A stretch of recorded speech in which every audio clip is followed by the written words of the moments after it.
जगत जननी जगदम्बा एवं परम पूज्य सतगुरुदेव जी महाराज के पावन चरण कमलों में कोटि कोटि नमन वंदन करती हुई यहाँ पर उपस्थित समस्त टीम प्रमुख सक्रिय कार्यकर्ता सभी गुरु भाई गुरु बहनों को सादर जय माता की जय गुरुवर जी।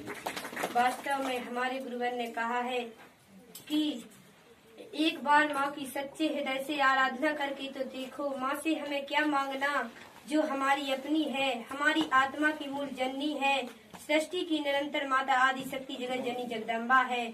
जो मनुष्य राष्ट्र रक्षा धर्म रक्षा मानवता की सेवा करता है उसे बल बुद्धि विवेक स्वतः प्राप्त हो जाता है। गुरुवर जी कहते हैं जीवन में कभी ठहराव मत आने दो, जिस प्रकार ठहरा हुआ जल दूषित हो जाता है उसी तरह जीवन के क्रियाकलापों में ठहराव आ जाने से विचार शक्ति कमजोर व दूषित होने लगती है। गुरुवर जी कहते हैं मानव जन्म पाने के लिए देवी देवता भी तरसते हैं, अपने शरीर का सदुपयोग करो वरना अंधकार की आंधी बनकर रह जाओगे। जिस प्रकार अंधकार का कोई अस्तित्व नहीं रहता उसी प्रकार हमारा भी कोई अस्तित्व नहीं रहेगा।